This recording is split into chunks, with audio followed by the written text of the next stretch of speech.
Assalamualaikum warahmatullahi wabarakatuh. Izin memperkenalkan diri, nama Taruna Dewasa Muhammad Diandra Ariel Putra, nomor induk Taruna 2019-3013. Asal Prodi Program Studi Teknologi Mekanika Perkeretaapian 3A. Di sini saya akan menjelaskan tentang Peraturan Menteri Perhubungan Republik Indonesia nomor PM 121 tahun 2017 tentang lalu lintas kereta api. Jadi pada kesempatan kali ini saya akan mencoba menjelaskan tentang PM tersebut 121 tahun 2017 tentang lalu lintas kereta api. Seperti yang bisa kita lihat bersama kepada bab 1, kita masuk kepada bab 1. Bab 1 ketentuan umum. Di dalam ketentuan umum ini PM nomor 121 ini mengatur menjelaskan tentang pengertian-pengertian dasar seperti perkereta apian, pengertian dasar kereta api, stasiun, peta jalan, blok tetap.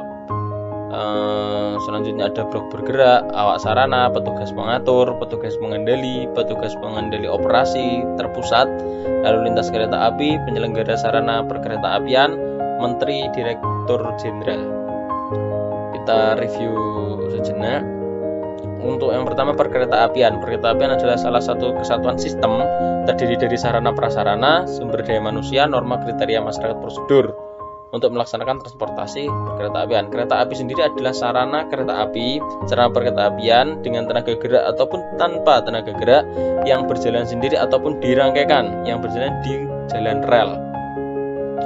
Stasiun kereta api adalah tempat pemberangkatan dan pemberhentian kereta api. Peta jalan adalah bagian dari jalur kereta api yang terletak di antara stasiun dengan stasiun yang berdekatan dan berurutan. Jadi peta jalan ini adalah jalur atau jalan rel yang terdapat antara stasiun A dengan stasiun B secara berdekatan dan berurutan, Di antara lah seperti itu. Untuk yang selanjutnya ada blok tetap. Blok tetap atau fixed block adalah suatu sistem yang menjamin aman dengan membagi peta menjadi beberapa bagian. Blok bergerak atau moving block adalah suatu sistem menjamin aman membagi peta jalan menjadi beberapa blok bagian panjang yang lokasinya berubah. Jadi kalau fix tadi itu lokasinya tidak berubah, kalau blok bergerak itu berubah-ubah tempatnya. Yang selanjutnya adalah awak sarana perkeretaapian, adalah orang yang ditugaskan dalam kereta api penyelenggara sarana perkeretaapian selama perjalanan. Jadi awak sarana ini seperti meliputi masinis, kondektor, teknisi, pramugara-pramugari dan lain sebagainya. Petugas pengendali perjalanan KA adalah orang yang melakukan pengendalian perjalanan kereta api dari beberapa stasiun di wilayah pengendalinya. Petugas pengendali operasi kereta api terpusat atau PPKT adalah orang yang melakukan pengaturan perjalanan kereta api dengan melakukan pengendalian perjalanan kereta api secara langsung dan terpusat sesuai dengan wilayahnya. Lalu lintas KA adalah gerak sarana perkeretaapian di jalan rel. Penyelenggara sarana perkeretaapian adalah badan usaha yang mengusahakan sarana perkeretaapian umum seperti KAI, KCI, dan lain sebagainya. Menteri adalah menteri yang membidangi urusan perkeretaapian. Direktur jenderal adalah direktur jenderal yang tugasnya dan bertanggung jawab pada bidang perkeretaapian. Selanjutnya kita masuk ke dalam bab 2. Bab 2 ini berisi tentang prinsip lalu lintas. Nah, prinsipnya jadi dalam penyelenggaraan operasi dinas sarana kereta api, kita juga harus mengetahui prinsip-prinsip dari lalu lintas kereta api sendiri, karena memang prinsip dari perjalanan ini tidak sama dengan prinsip perjalanan matra darat yang lainnya. Seperti yang pertama ini, jalur kereta api untuk kepentingan perjalanan kereta api dibagi jadi beberapa peta blok. Peta blok sebagaimana dimaksud terdiri dari peta blok tetap dan tidak tetap, seperti yang saya bilang tadi, fixed dan moving. Setiap penerbangan kereta api dalam berlalu lintas dilaksanakan dengan ketentuan. Pada satu peta blok hanya diizinkan oleh satu kereta dalam waktu yang sama, menggunakan jalur sebelah kanan pada jalur ganda atau lebih. Jadi pada ini yang pertama ya, pada satu peta blok itu hanya diizinkan satu kereta api yang lewat, satu sarana yang lewat dalam waktu yang sama, menggunakan jalur sebelah kanan. Apabila terdapat jalur ganda, double track atau lebih, menggunakan jalur di sebelah kanan. Pengoperasian sebagaimana dimaksud dikecualikan apabila kereta memberi pertolongan ketika kecelakaan, kebakaran, atau kereta keperluan kerja. Pengoperasian dapat dikecualikan, hal itu apabila terjadi gangguan operasi kereta api. Oke, selanjutnya kecepatan maksimum. Kecepatan maksimum operasi sarana kereta api itu ditentukan berdasarkan kecepatan maksimum paling rendah antara kecepatan maksimum kemampuan jalur dan kecepatan kemampuan sarana perkeretaapian. Jadi dalam menentukan kecepatan maksimum itu mendapatkan pertimbangan dari kemampuan jalur dari prasarana dan kecepatan maksimal kemampuan sarana itu sendiri. Jadi kesesuaian antara sarana dan prasarana. Dalam hal pengoperasian kereta api, kecepatan operasi disesuaikan dengan kebutuhan. Jadi sesuai dengan kebutuhan. Kecepatan operasi sebagaimana dimaksud tidak boleh melebihi kecepatan maksimum operasi. Jadi ketika sudah ditetapkan maksimum operasinya perjalanan ini berapa kilometer per jam, masinis dalam membawa keretanya tidak boleh melewati batas tersebut. Apabila dilewati terjadi pelanggaran. Kapasitas lintas yang dimaksud dengan mempertimbangkan kecepatan operasi, jarak petak blok, fasilitas operasi, dan waktu perawatan sarana. Pengoperasian sarana kereta api itu tidak boleh melebihi dari kapasitas lintas. Kapasitas lintas ini kemampuan kereta api kemampuan sarana untuk mengangkut orang, mengangkut beban. Ini yang dipertimbangkan yakni kecepatan, jarak petak blok, batas operasi, dan waktu perawatan sarana. Selanjutnya ada bab 3. Di bab 3 ini membahas tentang sistem pengoperasian. Pengaturan pengendalian perjalanan kereta api dilakukan oleh petugas mengatur perjalanan kereta api. Untuk pengaturan perjalanan kereta api, petugas pengendali untuk melakukan pengaturan kereta api yang tidak sesuai dengan GPK, dan petugas pengendali operasi kereta api terpusat atau PPKP. Selanjutnya, petugas pengatur perjalanan kereta api sebagaimana dimaksud bertanggung jawab terhadap keselamatan perjalanan kereta api di wilayah pengaturannya.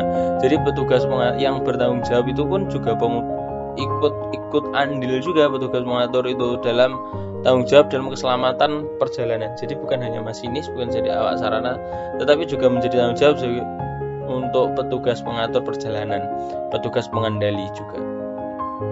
Sistem operasi sarana.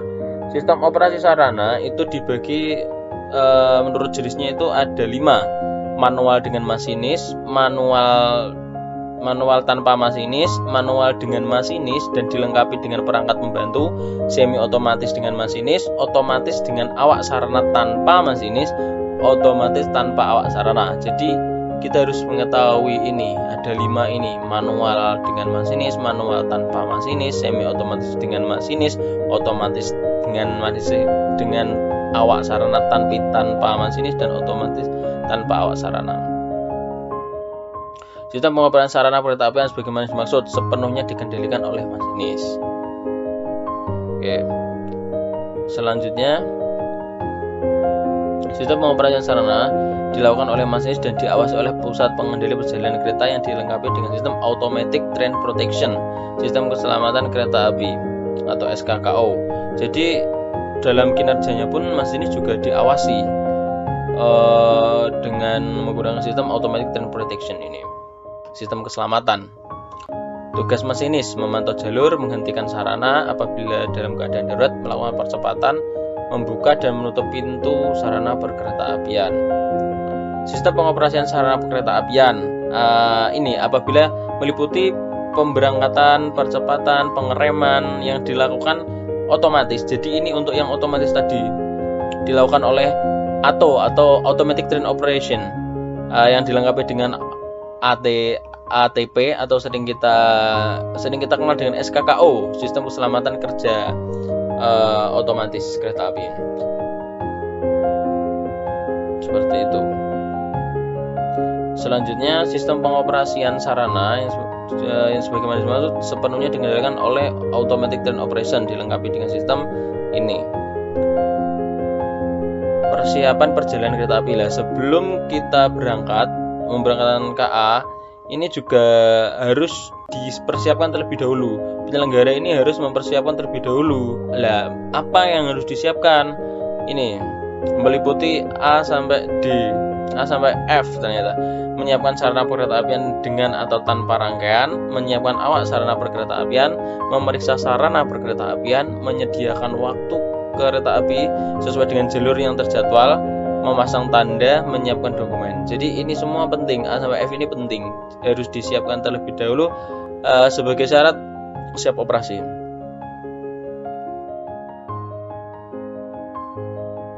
Selanjutnya, apabila kita hendak, seperti yang saya katakan tadi, apabila kita hendak melakukan operasi dinas KA, maka harus mempersiapkan banyak. Seperti yang pertama, penyiapan awak sarana, penyiapan ASP, paling sedikit meliputi kegiatan memeriksa sertifikat kecakapan, memeriksa kesehatan, dan memberikan surat tugas. Pemeriksaan sebagaimana dimaksud, paling sedikit meliputi perangkat pengereman. Ini untuk sarana ya, untuk pemeriksaan sarana ya. Perangkat pengereman, peralatan keselamatan, peralatan perangkai, dan kelistrikan. Perjalanan kereta api sebagaimana dimaksud, pemberangkatan, perjalanan kereta api dari depo. Jadi ini adalah penyelenggaraan sarana, urut-urutan dari awal kereta api mulai berdinas dari depo menuju ke depo kembali. Jadi dari awal sampai akhir seperti ini. Pemberangkatan kereta dari stabling atau depo, perjalanan dari stabling atau depo ke stasiun, pemberangkatan dari kereta api stasiun ke pemberangkatan, perjalanan kereta dari stasiun keberangkatan ke stasiun tujuan. Dari stasiun tujuan sendiri kita lihat kedatangan kereta api dari stasiun tujuan di stasiun tujuan atau stasiun akhir. Setelah melewati stasiun akhir, perjalanan dari stasiun akhir kembali lagi ke depo. Dari depo kita lihat kedatangan kereta api di stabling atau di depo. Perjalanan kereta api sebagaimana dimaksud dapat ditunda. Jadi perjalanan kereta api itu dapat ditunda apabila terjadi kerusakan sarana dan alasan teknis operasi seperti ada kerusakan jalur dan lain sebagainya, kerusakan perangkat prasarana, kerusakan sarana dan lain sebagainya. Perjalanan kereta api yang dimaksud dapat dibatalkan. Ini kan kalau di atas ini ditunda, kalau ini yang dibatalkan. Yang pertama, tidak ada angkutan orang atau barang, jadi kereta ini tidak mengangkut apapun, alasan teknis atau operasi. Dan yang terakhir, terjadi penundaan keberangkatan paling banyak 2 kali. Jadi apabila sudah ditunda lebih dari 2 kali, maka perjalanan kereta api dianggap dibatalkan. Perjalanan kereta api sebagaimana dimaksud harus sesuai dengan jadwal yang ditentukan dalam GPK. Jadi GPK itu sendiri adalah grafik perjalanan kereta api, di mana di dalamnya diatur tentang diatur tentang perjalanan kereta api dalam jangka waktu 1 tahun. Seperti itu. Dalam hal terjadi keterlambatan, apabila terjadi keterlambatan melebihi batas toleransi yang diizinkan, petugas pengendali perjalanan kereta api atau petugas pengendali operasi terpusat mengambil langkah-langkah untuk mengurangi. Jadi apabila terjadi keterlambatan, PPKA dan PPKT berhak untuk melakukan langkah-langkah untuk mengurangi keterlambatan. Seperti ini, persilangan. Terus dalam hal ini apabila tidak sesuai dengan KPK, persilangan dapat dipindahkan ke tempat yang lain kepada fasilitas tersebut. Kereta api berhenti luar biasa yang menurut KPK berjalan langsung karena suatu hal harus berhenti. Jadi seperti itu.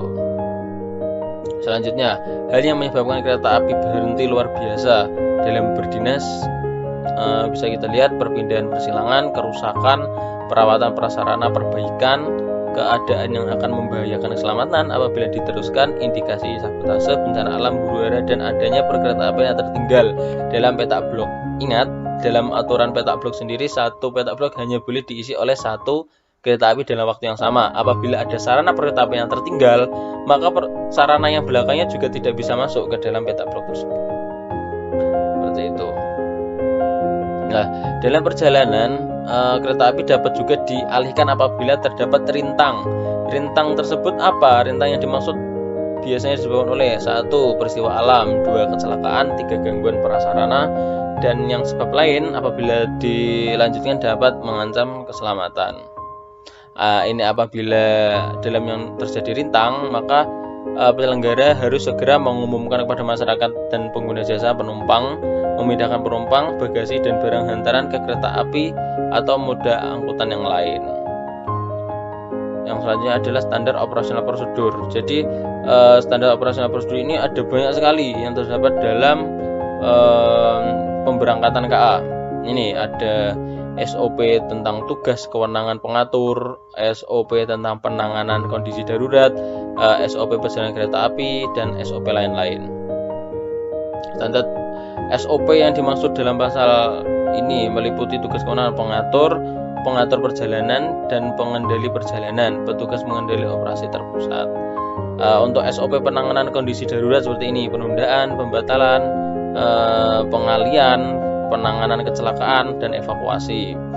SOP lalu selanjutnya adalah SOP tentang perjalanan, yaitu pemberangkatan. Nah, ini seperti tadi, berangkat dari depo kembali lagi ke depo setelah melaksanakan dinas sarana. Standar operasi prosedur lain-lain ini berupa meliputi persilangan antar kereta api dan penyusulan antara kereta api. Selanjutnya ada SOP mengenai membuat standar operasi prosedur mengenai pengoperasian kereta api sebagaimana yang dimaksud. Jadi harus penyiapan sarana, penyiapan awak sarana, dan pemeriksaan sarana perkeretaapian. Seperti yang saya jelaskan tadi, sebelum berangkat yang harus disiapkan adalah sarana, awak sarana, dan pemeriksaan sarana itu sendiri. Standar operasional mengenai pengoperasian kereta api sesuai dengan maksud harus diusulkan kepada Direktur Jenderal. Surat permohonan standar operasional prosedur disampaikan kepada Direktur Jenderal dengan melampirkan surat permohonan dan konsep standar prosedur. Selanjutnya ada ketentuan penutup. Peraturan Menteri ini bab 5, peraturan Menteri ini mulai berlaku pada tanggal yang diundangkan. Sekian yang dapat saya sampaikan, ada kurang lebihnya saya mohon maaf. Terima kasih atas perhatiannya. Wassalamualaikum warahmatullahi wabarakatuh.